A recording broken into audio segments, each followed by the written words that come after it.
We are a week and a half away from the start of the biggest security operation in Canadian history. And we've been hearing a lot about the enormous G8, G20 price tag, almost $1 billion for security alone. Now, with that money, you could just about cover the cost of running Canada's combat mission in Afghanistan for a year, Canada's border security budget for 2 years, or this year's entire Toronto police budget, including overtime. So exactly who are security forces protecting world leaders from and how? The CBC's Susan Ormiston investigates.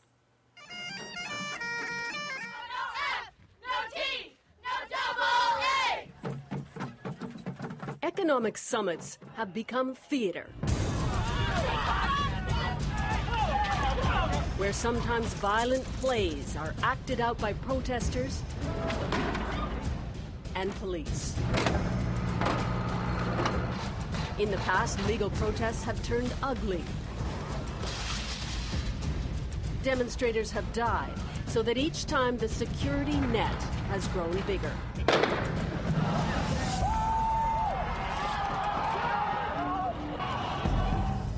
And that's the historical setting for Toronto's G20. In preparation, there are two strategic plans happening in parallel: the protection force and the protest. Center stage is the convention center, right here in the middle of Toronto. But much of the drama will be played out offstage at the perimeter of the security zones. Because it's a given now that when the world leaders gather, they provoke a preordained power struggle. And that's what's going to be happening here next week. Leslie Wood is an organizer for a newly assembled protest network, a collection of 10 advocacy groups planning to vigorously oppose the G20. What is going to happen is that a collection of some of the most violent and dangerous people on the face of the planet are going to come to Toronto, where they're going to be provided with an armed camp out of which they can hold deliberations on how they can further their agenda of precisely making income more inequitable throughout the planet on an enormous scale. Their agendas range from anti-poverty to a group called Queer Justice, from immigrant rights to the protection of women. Women's equality rights are being eroded under the Conservative government. We will be engaging in a variety of creative feminist actions during the G8, G20 to highlight these and other issues. We will shout the fuck up, not shut the fuck up. They urge Canadians to focus on issues, but what's on everyone's mind is security, especially when violent resistance began early. A Royal Bank in Ottawa was firebombed. A group called FFFC said it was protesting G20 bankers and urged action at the summit. Tactics threatened to overshadow the protest agenda. If we start talking about violence, it just takes all of our power away. Why not say we don't support violence? Because then you start to get into a good protester, bad protester dilemma, and you're not talking about the issues.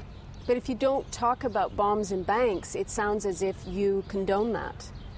I give people the benefit of the doubt on that one. These are people that are concerned about creating a peaceful, more just, more sustained world. By throwing bombs and banks? We're not going to talk. This is what we're not talking about. We're talking about the issues. On the very day the protesters laid out their manifesto, across town, police were detailing theirs. Just like to quickly introduce myself. My name is George Tucker. Toronto Police Constable George Tucker and RCMP Sergeant Kathy McCrory are the face of the security force, explaining to office workers the extraordinary police presence they'll see in the summit area. Once in a blue moon in Toronto here, we do get a radical group, an anarchist group that comes out, and they do try to cause mayhem. This is the concern for the G20. It's not the big rallies of peaceable people. It's these possible anarchist groups that try to infiltrate, try to get in these crowds and try to cause problems. Now, we just heard about the bombing in Ottawa and all, and so everybody's freaking out. So do you have any words of wisdom to how can we help people balance their fears? I'm very confident that we know exactly what's going on out there.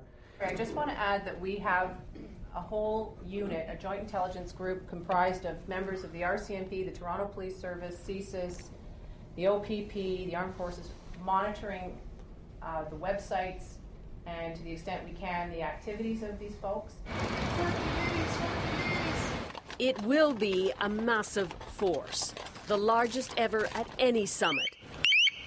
Several thousand officers, part of an integrated security unit, basically penning in the world leaders and keeping everyone else out. It is a piece of incredible audacity to bring together a collection of people who are imposing such poverty and misery and using military means to do that throughout the world, bring them together, put them in an armed camp, and then and then say, do you think somebody might break a window, or do you think somebody might scuffle with the cops? Isn't that appalling? I mean, don't speak to the mosquitoes, speak to the vampire bats. So, an armed camp or a security bubble? Well, that depends on who's talking. This $5.5 million fence snaking around the convention center is the most obvious sign of security. Security teams are as focused on other potential threats to a safe summit. There will be a fence here on Front Street that will... RCMP Chief Superintendent Alphonse McNeil lives and breathes summit security. That we see down below and back up through here. So the most obvious thing you'll see during the summits is fencing on the roadways here. He's in charge of the integrated security unit. We look at what's going on in the world at the time, particularly at the local level, regional level, provincial level, national level, and international level, and we do that through our intelligence programs. We have the RCMP, the Integrated Security Unit, has very strong intelligence programs, and we spend a lot of time looking at that potential risk. They know and expect some risks, like demonstrations, but they have to plan for the unexpected, potentially more dangerous risks, like a terrorist act.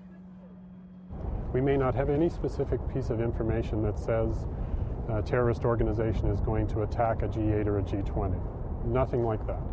But what we do is we look at vulnerability. How vulnerable are we to a potential attack from a terrorist organization? And we plan for that vulnerability.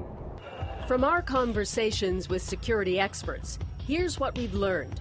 There are 4 main categories of concern, assessed by probability and potential threat. First, a public order threat. That's demonstrations. Probability high, threat low to medium. 2, internecine strife. That's national or ethnic conflicts which could erupt during the summit. Probability low, threat low. 3, a terrorist attack. Probability low, threat high. And what's called the independent asymmetric threat, or IAT. That's a person acting out his own agenda, like the Unabomber.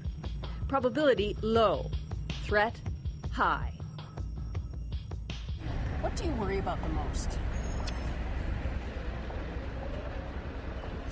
The one-offs. They're the ones that on our intelligence radar they don't show, and those are the ones that we're most concerned with. Because really, how do you prepare for that? I guess the easiest way to describe it to the public and to citizens is we try to think like that person. What would that one person or that individual, if they were intent upon causing harm around the G20 or around the G8, what would they likely try and do? All this, the months of intelligence and thousands of police and security officers, add up to a staggering bill. Security for the G8 and G20 together will approach $1 billion.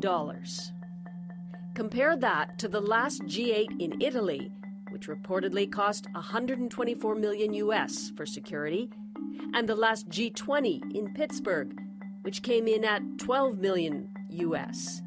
Even added together, the total is a fraction of what we're spending in Canada.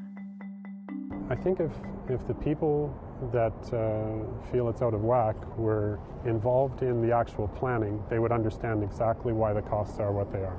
It's a huge event, and it's not the kind of thing that you can cut corners. But I can also assure Canadian citizens that when planning the security for this type of event, there are many, many checks and balances. And there's no hiding the fact that it's costly. It's again, I go back to the fact that it's a G8 and a G20. It's never happened before. It's 2 events. But Canadians may focus on whether economic summits, their security, and the cost have now trumped the reasons for staging them. Susan Ormiston, CBC News, Toronto.